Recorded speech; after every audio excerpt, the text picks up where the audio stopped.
हर हर महादेव है सभी को। आज अपन डिस्कस करने वाले हैं a letter to God chapter. Okay. हम रिवीजन करने वाले हैं इस चैप्टर का, और इस चैप्टर के रिवीजन में हम जो है इसके इम्पोर्टेंट क्वेश्चंस है और इसकी जो समरी है, मतलब जो क्वेश्चंस वाइज वो अपन पढ़ेंगे। और इसकी जो स्टोरी है वो आपको पता ही होगी। बाकी और कोई डाउट या क्वेरी वगैरह हो तो आप कमेंट करके हमें पूछ सकते हैं। बाकी और साइंस और मैथमेटिक्स के जो भी सैम्पल पेपर सॉल्यूशंस और इम्पोर्टेंट क्वेश्चंस वो भी हमने चैनल पर डाले हुए हैं, तो आप जाके देख सकते हो। चलिए अपन इसको शुरू करते हैं। ए लेटर टू गॉड, और इसकी जो राइटर है वो है G.L. फ्लुएंट्स। ठीक है, और ये राइटर का नाम आपको पता होना चाहिए क्योंकि ये एग्जाम में पूछा जाता है, राइटर का नाम भी। ओके, तो इसका जो पहला क्वेश्चन है वो है who does Lencho have complete faith in, which sentences in the story tell you this. तो क्वेश्चन ये है कि लेंचो का जो फेथ जो था वो किसने पूरा किया, और कौन से ऐसे सेंटेंसेस हैं इस स्टोरी के अंदर जो इसको बताते हैं। ओके, तो यहाँ पे आंसर है Lencho had complete faith in God, the following sentences in the text show this. तो लेंचो का जो फेथ था गॉड पर वो कंप्लीट फेथ था, और ये जो फेथ हैं इसको जो कुछ सेंटेंसेस हैं वो इसको दिखाते हैं। अब कौन कौन सेंटेंसेस हैं वो है God, he wrote, if you don't help me, my family and I will go hungry this year। वो गॉड को एक लेटर लिखता है और उसमें बताता है कि अगर आपने हमारी हेल्प नहीं की तो इस साल जो है हम भूखे रह सकते हैं। He wrote to God on the envelope, put the letter inside and still troubled went to town। इसमें बताया गया कि उसने गॉड को लेटर लिखा और उसको एनवलप में डाल के उसको वहाँ पे भेज दिया, और फिर उसके बाद में भी वो परेशान होकर अपने घर पे गया, टाउन पे गया। ठीक है, फिर भी परेशान हो गया कि मेरी जो समस्या का जो समाधान है वो भगवान करेंगे या नहीं करेंगे, या फिर मुझे कब तक इसका जो समाधान है वो मिलेगा। God could not have made a mistake, nor could he have denied Lencho what he had requested. ठीक है, तो जब वो गॉड उनको पैसा, वो जो भी कर्मचारी थे बैंक के, पोस्ट ऑफिस के, वो उनको पैसा डाल के एनवलप में देते हैं।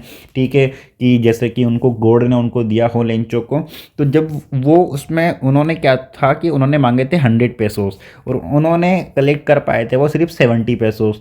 तो उनको ऐसा लगा था लेंचो को कि ये जो गलती है वो भगवान कभी नहीं से कर सकते हैं, और जो 30 पेसोस जो कम है इसके अंदर वो बैंक वाले जो हैं वो खा गए, ऐसा उनको लगता है। तो जब वो उसको डिनाई करते हैं कि भगवान से गलती नहीं हो सकती है। ठीक है, तो ये हो गया क्वेश्चन नंबर 1। अब चलते हैं अपन क्वेश्चन नंबर 2 की तरफ में। क्वेश्चन नंबर 2 है why does the post master send money to Lencho, why does he sign the letter God. ठीक है, यहाँ पे बोला गया कि पोस्ट मास्टर जो है वो लेंचो को मनी क्यों भेजते हैं, एंड उन्होंने लेटर के अंदर साइन क्यों किए।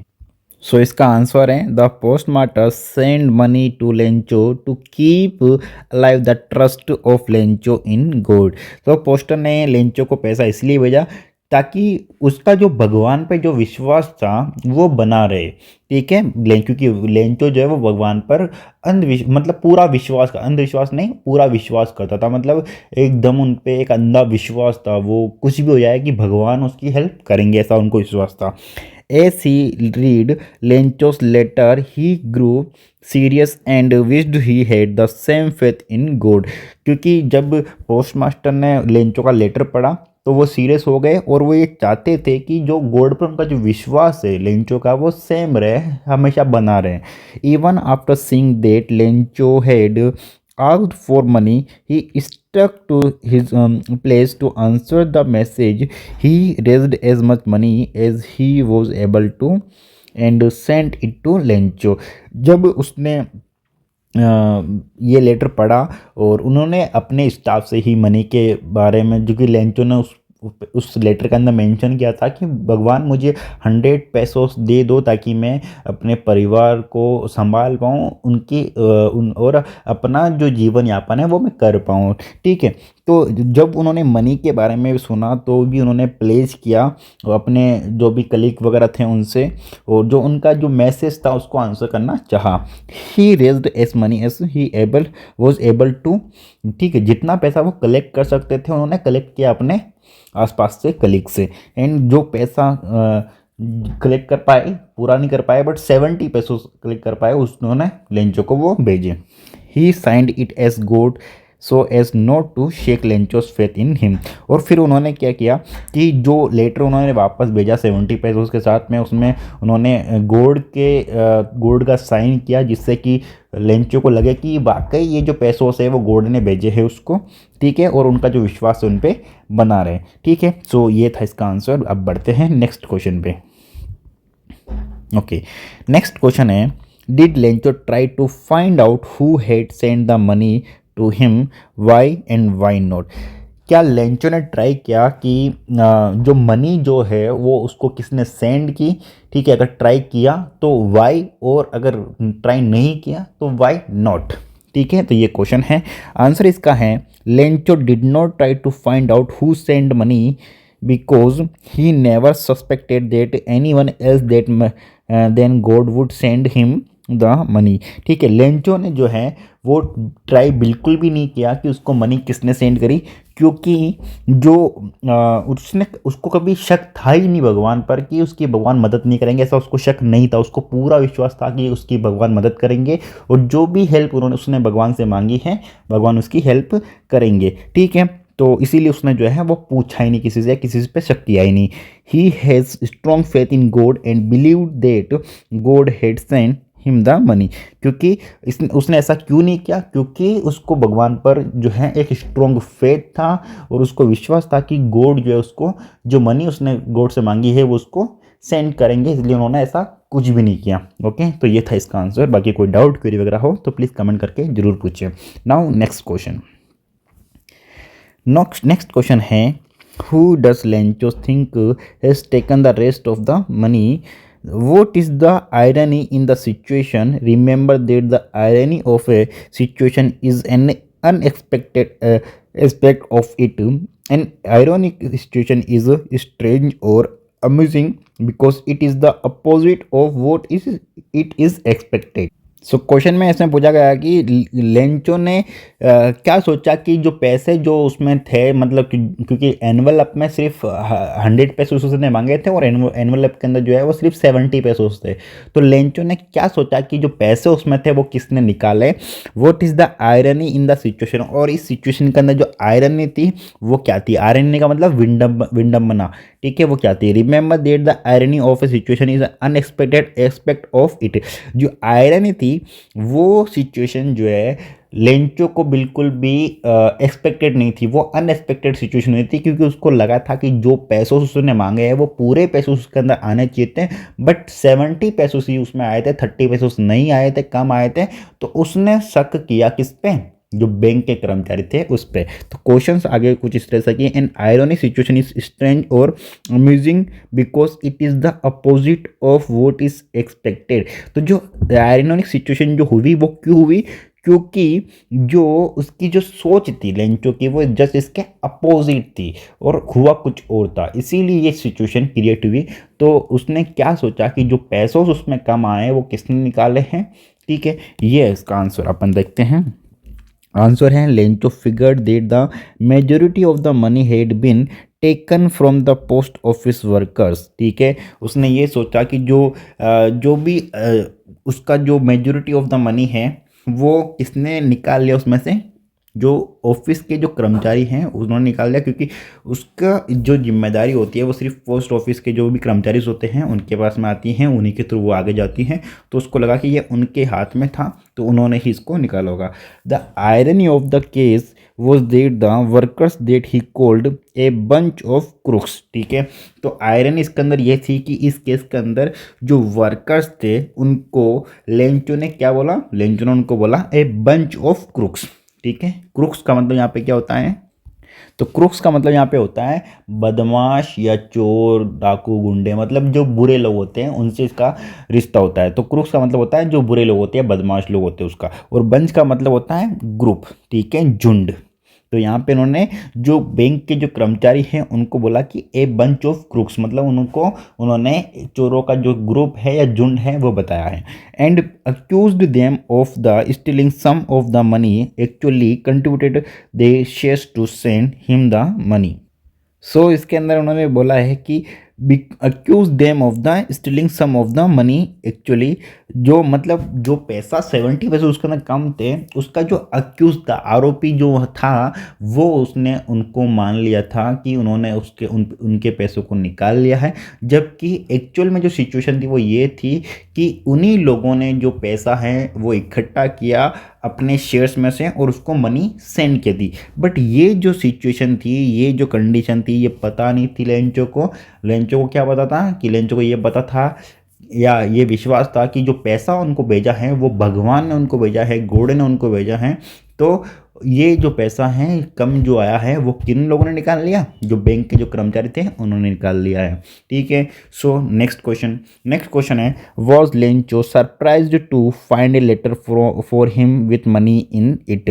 क्या लेंचो जो है वो सरप्राइज हुआ जो लेटर उन्होंने वापस रिसीव किया था और उसमें मनी जो था, क्या ये सरप्राइज, इसको देख के सरप्राइज हुआ था? तो यस, नॉट, लेंचो बिल्कुल भी सरप्राइज नहीं हुआ था उस लेटर को देख के, क्योंकि उसको पूरा विश्वास था कि जब वो गॉड को लेटर लिखेंगे तो गॉड जो है उसका रिप्लाई करेंगे और उसकी मदद भी करेंगे, क्योंकि उसको उस पर, भगवान पे जो है उनको पूरा विश्वास था। तो इसलिए वो सरप्राइज बिल्कुल भी नहीं हुआ। उन्होंने जैसे ही लेटर आया तो उन्होंने एक्सपेक्ट किया था कि हाँ वो उनका रिप्लाई आएगा। सो आंसर है, Lencho was not surprised to see the letter from God with money inside it because of his confidence and faith in God। क्योंकि उसको कॉन्फिडेंस था भगवान पे और उनको विश्वास था कि भगवान ऐसा करेंगे। He was anyways expecting a reply from God। तो वो जो है एक्सपेक्ट कर रहा था, उनको विश्वास था कि जो भगवान का जो रिप्लाई है उनको जरूर आएगा, तो इसलिए वो बिल्कुल भी सरप्राइज नहीं हुआ। नेक्स्ट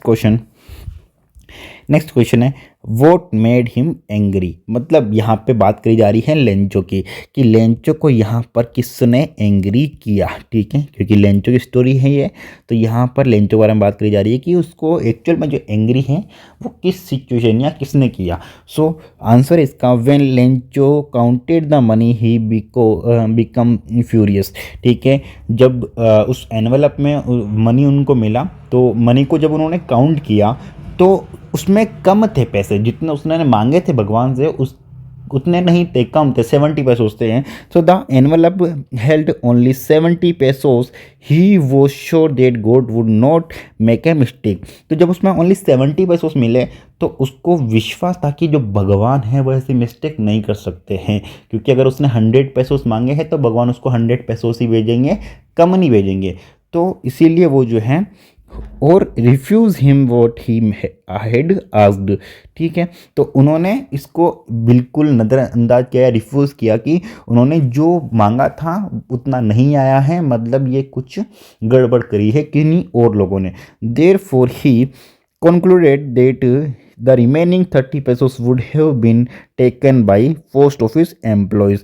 तो उसने ये कंक्लूड किया कि जो रिमेनिंग 30 पैसों जो उसमें कम आए हैं वो जो है बैंक के कर्मचारी जो थे या पोस्ट ऑफिस जो एम्प्लॉयज़ थे उनके द्वारा निकाल लिए गए हैं, उनके द्वारा चोरी कर लिए गए हैं। ठीक है, तो उसने ये सोचा, तो ये सोच कर ही वो जो है गुस्सा हुआ कि उनके जो पैसे हैं वो बैंक के कर्मचारियों ने चोरी कर लिया, निकाल लिए। Next question. Now this is the last question and most important question. There are two kinds of conflict in the story। जो ये स्टोरी है लेंचो की, इसके अंदर दो तरह के कॉन्फ्लिक्ट हैं, between human and nature and between human themselves. How are this conflicts illustrated. ठीक है, तो ये अपने को सो यहाँ कॉन्फ्लिक्ट का मतलब होता है संघर्ष। तो इस स्टोरी के अंदर दो तरह के संघर्ष हैं, बिटवीन ह्यूमन्स एंड नेचर, मतलब ह्यूमन्स एंड नेचर के बीच में, एंड बिटवीन ह्यूमन देमसेल्व्स, और ह्यूमन्स के खुद के बीच में। So how are this conflict illustrated. Illustrated का मतलब किस तरह से इनको बयां किया है, या फिर अपन बोल सकते हैं चित्रित किया है। ठीक है, ये अपने को बताना है। तो ये जो क्वेश्चन है ना, ये एक तरह का इस चैप्टर का जो शॉर्ट समरी है वो पूछा गया है इसके अंदर। ठीक है, तो इसका आंसर है, the conflict between human beings and nature is demonstrated by the devastation by hailstorms of Lencho's crops. Lencho had been working very hard on his fields and for him. ठीक है, तो यहाँ पे जो कॉन्फ्लिक्ट है human being के और nature के बीच में डेमोन्स्ट्रेट किया है the devastation bye हेलस्टॉर्म्स of लेंचोस crops. ठीक है, जो यहाँ पे जो लेंचो की जो क्रॉप थी उसमें जो नुकसान हुआ, जो डेमोन्स्ट्रेशन जो उसके साथ में हुआ या डेवेस्टेशन जो हुआ, उसको लेके ये एक सिचुएशन यहाँ पे क्रिएट हुई थी। तो लेंचो को लगा कि इस साल जो मेरी फसल बर्बाद हो गई है, तो अब उसका जो ये साल है वो बर्बाद हो जाएगा या वो गुजारा नहीं कर पाएगा। तो ये इसी के बारे में ये स्टोरी है। तो Lencho had been working hard, very hard for his field and for him. तो लेंचो जो है वो काफ़ी ईमानदार आदमी था, काफ़ी हार्ड वर्किंग व्यक्ति था। वो उसके लिए और उसकी फैमिली उसके फील्ड के लिए काफ़ी मेहनत किया करता था। The harvest was very important, और एक किसान के लिए जो हार्वेस्ट जो होता है वो काफ़ी इंपॉर्टेंट था। तो सेम एस लेंचो के लिए भी काफ़ी इंपॉर्टेंट था। He required the money to feed his family. तो उसको उसकी फैमिली के लिए जो है एक कुछ पैसों की ज़रूरत थी। Nature turned violent through. तो नेचर जो है वो वॉयलेंट हो गया था। accompanying the rains was a hailstorm that killed the crops। तो जो hailstorm जो मौसम था, उन्होंने जो उसकी जो क्रॉप्स थी उसको किल कर दिया था, ख़त्म कर दिया था। The let also highlights a particular dispute between people themselves। तो जो टेल थे उन्होंने भी जो पार्टिकुलर डिस्प्यूट्स थे जो वो उसमें हुए एंड उन पीपल्स के बीच में जो हुए, तो उसकी वजह से काफ़ी नुकसान हुआ और उस सब का जो चीज़ें थी वो लेंचो को भी फेस करनी पड़ी। Together with the help of the other post office staff, the post master gave Lencho the money they could raise. तो जब उन्होंने लेंचो ने जब पोस्ट ऑफिस जाके लेटर लिखा गॉड को, तो जो वहाँ के जो पोस्ट ऑफिस के जो कर्मचारी थे या एम्प्लॉयज़ थे, उन्होंने लेंचो का जो विश्वास था गॉड के अंदर उसको देखकर सोचा कि क्यों ना हम जो है पैसे रेस करके लेंचो की हेल्प की जाए। ठीक है, एज ए गॉड। ठीक है, कि उनको ऐसा लगे कि ये जैसे हेल्प उनको भगवान ने करी हो। तो उन्होंने पैसा रेस किया और लेंचो की हेल्प की। जब ये चीज़ें जो है वो लेंचो को नहीं बताती, एक्चुअल में लेंचो को ये लगा कि भगवान ने उनकी हेल्प करी है। They were in no way linked to Lencho, जबकि वो लेंचो से किसी भी तरह से लिंक्ड नहीं थे। On their part it has been an act of generosity and selflessness. ठीक है, सो ये एक एक्ट है जेनोसिटी एंड सेल्फनेस का। While they have done a good deed, जबकि जो बैंक के कर्मचारी थे उन्होंने कुछ अच्छा करने के लिए ही उनकी हेल्प करी थी और उन्होंने अच्छा करना ही चाहा। Lencho has blamed them for taking some money away. फिर भी लेंचो ने जो है उनको ब्लेम किया कि उन्होंने कुछ जो मनी है उनकी निकाली या चोरी कर ली। He called them a crook bunch, और लेंचो ने उनको एक क्रुक बंच भी बोला। This shows that man has no faith in his fellow human beings. तो ये जो है ये दिखाता है कि जो मैन जो होता है उनमें ह्यूमन बींग्स के अंदर कोई भी विश्वास नहीं होता है। And this gives rise to his conflict. So ये जो कॉन्फ्लिक्ट है वो यहाँ पे देखे गए। ठीक है, क्योंकि कई बार देखा जाता है कि जो ह्यूमन जो होता है वो एक दूसरे में विश्वास नहीं करता है, और वही जो स्टोरी है इस स्टोरी के माध्यम से दिखाया गया है। सो उम्मीद करता हूँ ये चीज़ें आपको समझ में आई होगी। बाकी मिलते हैं नेक्स्ट चैप्टर के साथ में नेक्स्ट वीडियो के अंदर। सो आज के लिए बस इतना ही, बाकी मिलते हैं नेक्स्ट वीडियो में। तब तक के लिए bye bye, take care, thank you so much, हर हर महादेव।